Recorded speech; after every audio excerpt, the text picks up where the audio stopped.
Welcome back to Crime and Punishment. We are on part 6, chapter 4 today. In the last chapter, Raskolnikov had wandered into Prospector Street, and he doesn't normally go there, but somehow he found himself there. He looks up, there's a tavern to his left, and in one of the windows he sees none other than Svidrigaïlov. So he goes up to talk to him. Svidrigaïlov says that he had told him of this tavern, but Raskolnikov doesn't remember, but he feels like maybe mechanically he did remember and just kind of automatically ended up there. And at the very end of the chapter, Svidrigaïlov, in trying to detain Raskolnikov, who was getting up to leave, says, "Hey, wait, I have something very important to tell you." And it seems to be pertaining to his sister Dounia. So let's find out. Chapter 4. Perhaps, yes, I told you myself, began Svidrigaïlov, that I was in debtor's prison here for an immense sum, and had not any expectation of being able to pay it. There's no need to go into particulars how Marfa Petrovna bought me out. Do you know to what point of insanity a woman can sometimes love? She was an honest woman, and very sensible, although completely uneducated.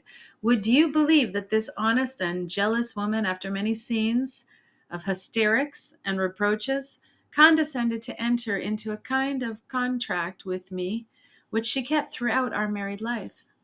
She was considerably older than I, and besides, she had always kept a clove or something in her mouth. There was so much swinishness in my soul, and honesty too, of sort, as to tell her straight out that I couldn't be absolutely faithful to her. This confession drove her to frenzy, but yet she seemed in a way to have liked my brutal frankness. She thought it showed I was unwilling to deceive her if I warned her like this beforehand. For a jealous woman, that's the first consideration. After many tears, an unwritten contract was drawn up between us. First, that I would never leave Marfa Petrovna and would always be her husband. Second, that I would never absent myself without her permission. Thirdly, that I would never set up a permanent mistress. Fourthly, in return for this, Marfa Petrovna gave me a free hand with the maidservants, but only with her secret knowledge. Fifthly, God forbid my falling in love with a woman of our class. Sixthly, that I, which God forbid, should be visited by a great serious passion. I was bound to reveal it to Marfa Petrovna. On this last score, however, Marfa Petrovna was fairly at ease. She was a sensible woman, and so she could not help looking upon me as a dissolute profligate incapable of real love. But a sensible woman and a jealous woman are two different things, and that's where the trouble came in.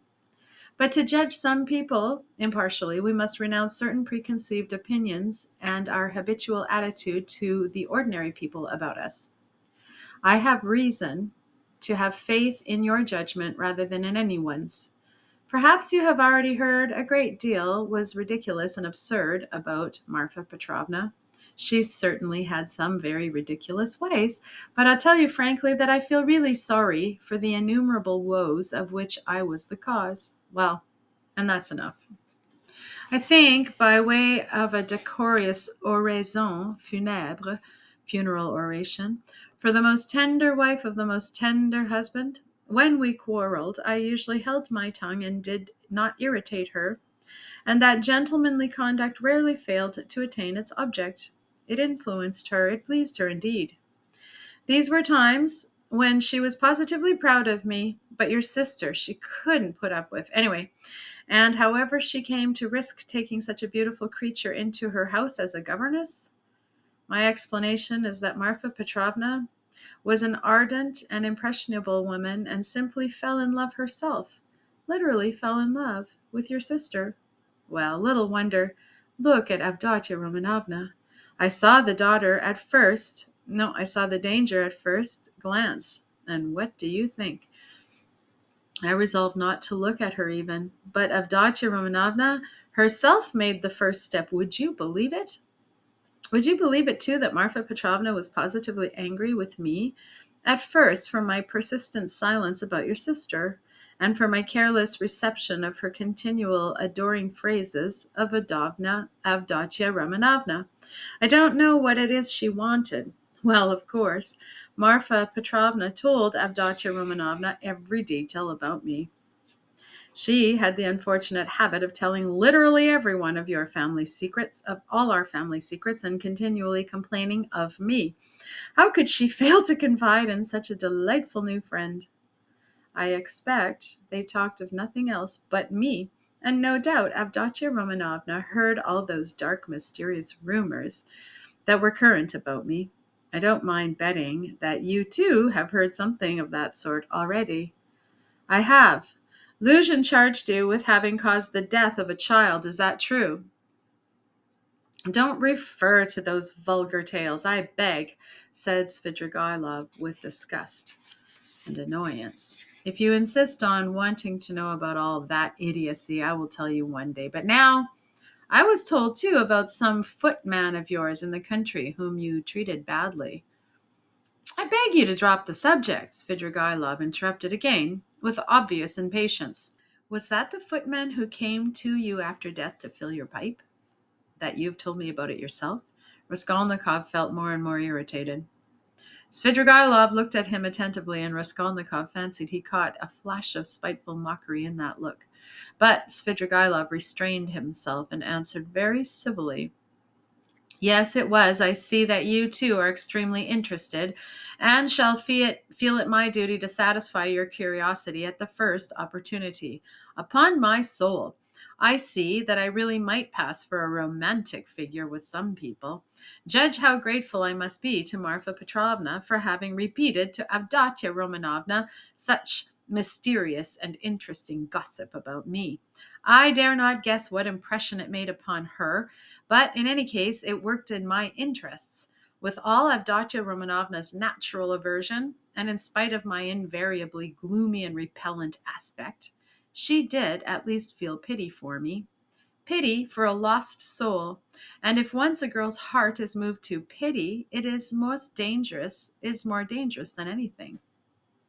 She is bound to want to save him, to bring him to his senses and lift him up and draw him to nobler aims and restore him to new life and usefulness. Well, we all know how far such dreams can go. I saw at once that the bird was flying into the cage of herself, and I too made ready. I think you are frowning, Rodion Romanovitch. There's no need. As you know, it all ended in smoke. Hang it all, what a lot I am drinking. Do you know, I always, from the very beginning, regretted that it wasn't your sister's fate to be born in the 2nd or 3rd century A.D. as the daughter of a reigning prince or some governor or proconsul in Asia Minor. She would have undoubtedly been one of those who would endure martyrdom, and would have smiled when they branded her bosom with hot pincers, and she would have gone to it of herself. And in the 4th or 5th century, she would have walked away into the Egyptian desert and would have stayed there 30 years, living on roots and ecstasies and visions. She is simply thirsting to face some torture for someone, and if she can't get her torture, she'll throw herself out of a window. I heard something of a Mr. Razumihin.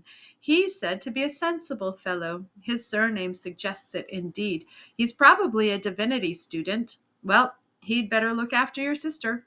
I believe I understand her, and I am proud of it. But at the beginning of an acquaintance, as you know, one is apt to be more heedless and stupid. One doesn't see clearly. Hang it all. Why is she so handsome? It's not my fault.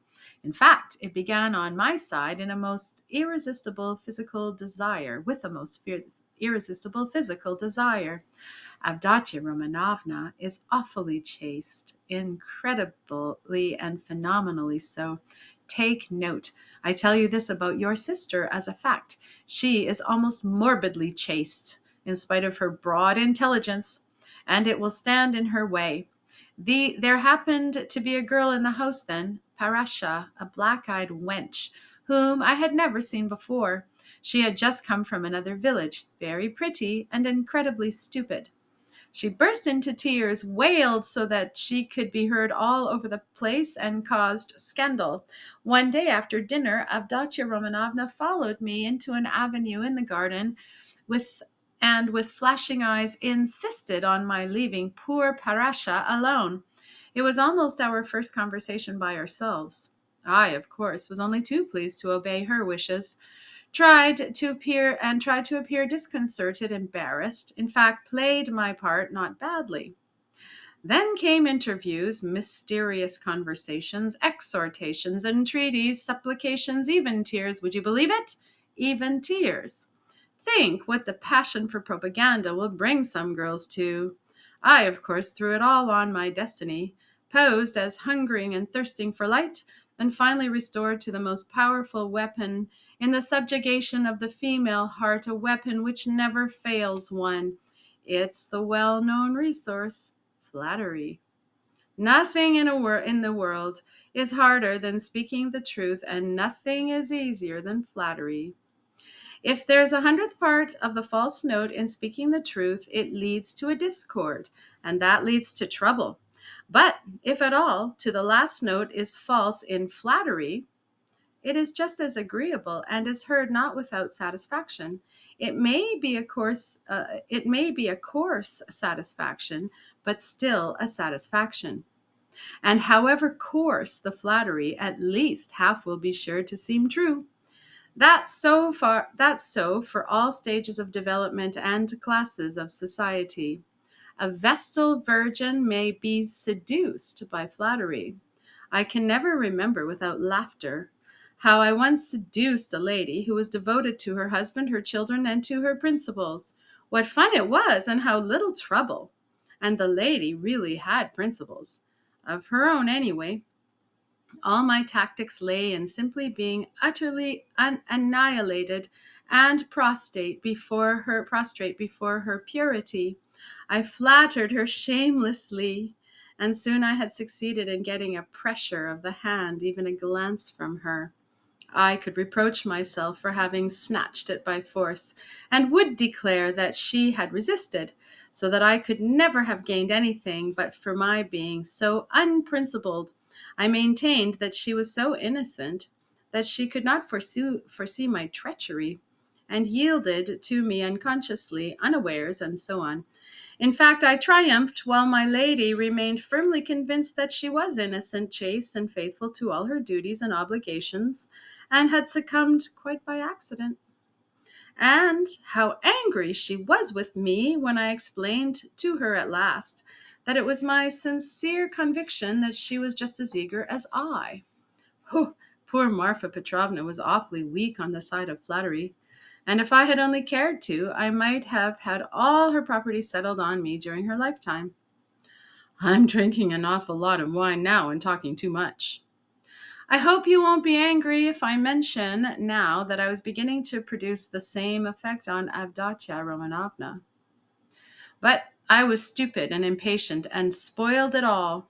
Avdotya Romanovna had several times, and one time in particular, been greatly displeased by the expression of my eyes. Would you believe it? There was sometimes a light in them which frightened her and grew stronger and stronger and more unguarded till it was hateful to her. No need to go into detail, but we parted. There I acted stupidly again. I fell to jeering in the coarsest way at all such propaganda and efforts to convert me. Parasha came on to the scene again, and not she alone. In fact, there was a tremendous to-do. Ah, Rodion Romanovich, if you could only see how your sister's eyes can flash sometimes. Never mind my being drunk at this moment and having had a whole glass of wine. I'm speaking the truth. I assure you that this glance has haunted my dreams. The very rustle of her dress was more than I could stand at last. I really began to think that I might become epileptic. I could never have believed that I could be moved to such a frenzy. It was essential, indeed, to be reconciled. But by then it was impossible. And imagine what I did then. To what a pitch of stupidity a man can be brought by frenzy. Never undertake anything in a frenzy, Rodion Romanovich. I reflected that Avdotya Romanovna was, after all, a beggar. Excuse me, that's not the word. But does it matter if it expresses the meaning? That she lived by her work and that she had her mother and you to keep. Hang it, you are frowning again. And I resolved to offer her all my money, 30,000 rubles. I could have realized that then, if she would run away with me here to Petersburg. Of course, I should have vowed eternal love, rapture, and so on.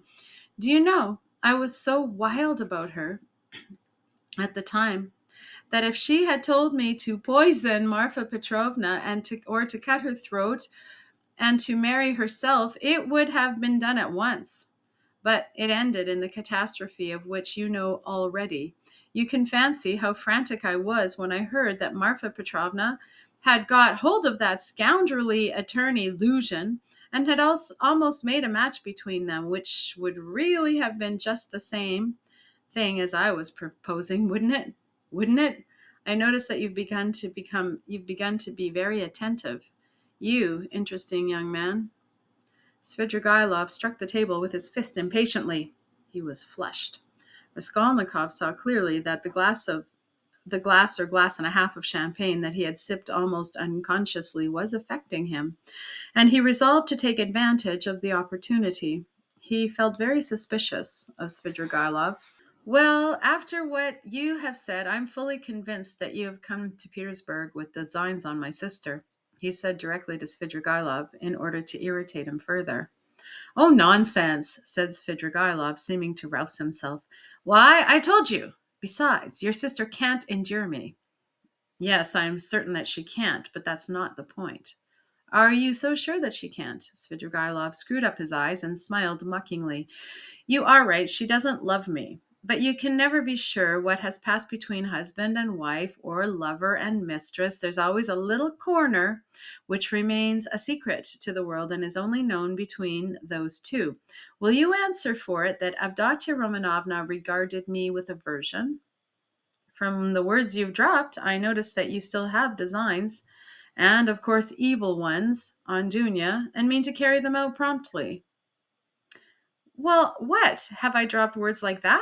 Svidrigaïlov asked in naive dismay, taking not the slightest notice of the epithet bestowed on his designs.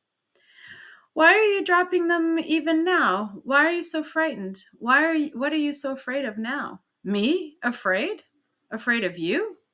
You have rather to be afraid of me, cher ami. But what nonsense. I've drunk too much, though. I see that. I was almost saying too much again. Damn the wine. Hi, there, water.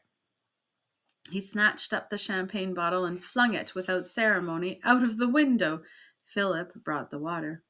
That's all nonsense, said Svidrigaïlov, wetting a towel and putting it to his head. But I can answer you in one word and annihilate all your suspicions. Do you know that I am going to get married? You told me so before. Did I? I've forgotten. But I couldn't have told you so for certain, for I had not even seen my betrothed. I only meant to. But now I really have a betrothed, and it's a settled thing. And if it weren't that I have business that can't be put off, I would have taken you to see them at once, for I should like to ask your advice. Hang it, only 10 minutes left. See, look at the watch. But I must tell you, for it is an interesting story, my marriage, in its own way. Where are you off to? Going again? No, I'm going away now. Not at all. We shall see. I'll take you there. I'll show you my betrothed. Only not now, for you'll soon have to be off. You have to go to the right, and I have to go to the left. Do you know that Madame Reschlich, the woman I am lodging with now, you know her? I know what you're thinking, that she's the woman whose girl, they say, drowned herself in the winter. Come, are you listening? She arranged it all for me. You're bored. You say you want something to fill up your time. For you know I am a gloomy, depressed person.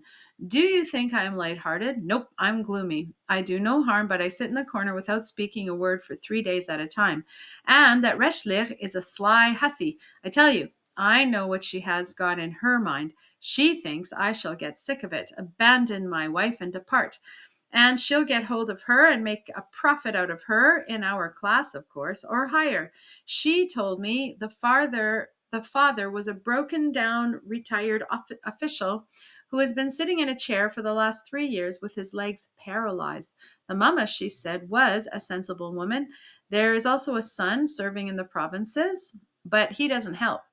There is a daughter who is married, but she doesn't visit them. And they've got two little nephews on their hands as though their own children were not enough. And they've taken from school their youngest daughter, a girl, who will be 16 in another month.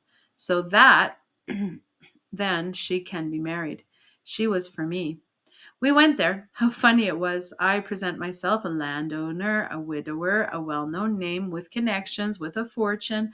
What if I am 50 and she is not 16? Who thinks of that? But it's fascinating, isn't it? Ha ha, it's fascinating. You should have seen how I talked to Papa and Mama. It was worth paying to have seen me at that moment. She comes in, curtsies, you can fancy, still in that short frock, an unopened bud, flushing like a sunset. She had been told, no doubt. I don't know how you feel about female faces, but to my mind, 16 years, these childish eyes, slyness, and tears of bashfulness are better than beauty. She is a perfect little picture, too. Fair hair and in curls, like a lamb's, full of rosy lips, tiny feet, a charmer. Well, we made friends. I told them that I was in a hurry owing to domestic circumstances, and the next day, that is, the day before yesterday, we were betrothed. When I go now, I take her on my knee at once and keep her there. Well, she flushes like a sunset, and I kiss her every minute. Her mamma, of course, impresses on her that this is her husband and that this must be so. It's simply delicious. The present betrothed condition is perfect, is perhaps better than marriage. Here you have what is called here you have what is called la nature et la vérité, both nature and truth. Ha ha. I've talked to her twice. She is far from a fool. Sometimes she steals a look at me that positively scorches me. Her face is like Raphael's Madonna. The Sistine's Madonna face has something fantastic in it, the face of mournful religious ecstasy. Haven't you noticed it? Well, she's something in that line. The day after we'd been betrothed, I bought her presents to the value of 1,500 rubles, a set of diamonds and another of pearls, and a silver dressing case as large as this, with all sorts of things in it, so that even my Madonna's face glowed.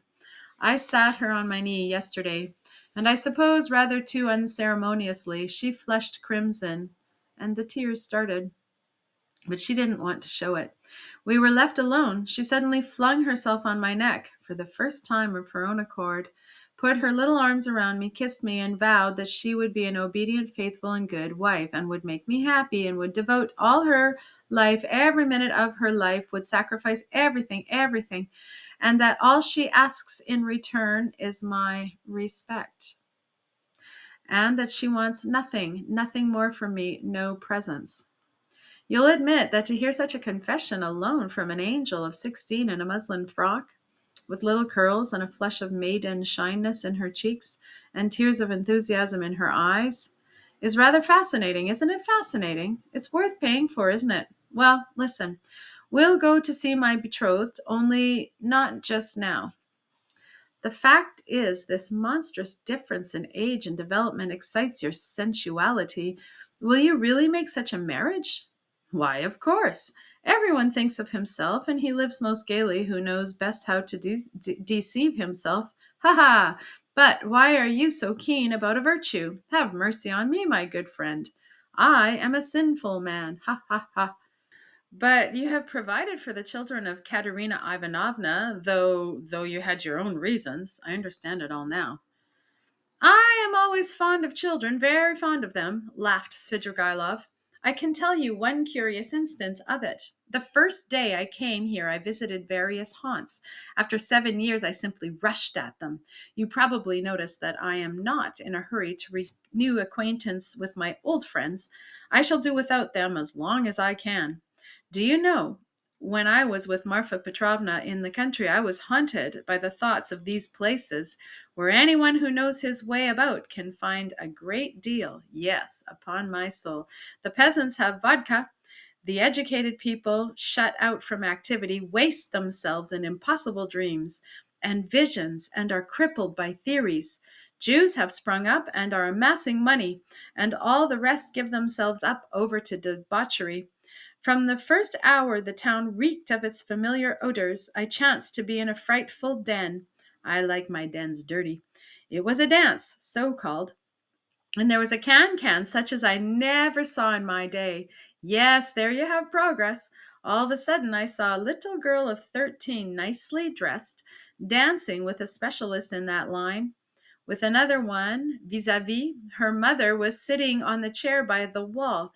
You can't fancy what a can that was. The girl was ashamed, blushed, and at last felt insulted and began to cry. Her partner seized her and began whirling her round and performing before her. Everyone laughed, and I like your public. Even the can public. They laughed and shouted, "Serves her right! Serves her right! Shouldn't bring children!" Well, it's not my business whether that consoling reflection was logical or not. I at once fixed on my plan, sat down by the mother, and began by saying that I too was a stranger, and that people here were ill bred, and that they couldn't distinguish decent folks and treat them with respect. Give her to understand that I had plenty of money, offered to take them home in my carriage. I took them home and got to know them. They were lodging in a miserable little hole, and had only just arrived from the country. She told me that she and her daughter could only regard my acquaintance as an honor. I found out that they had nothing of their own, and had come to town upon some legal business. I proffered my services and money. I learned that they had gone to the dancing saloon by mistake, believing that it was a genuine dancing class.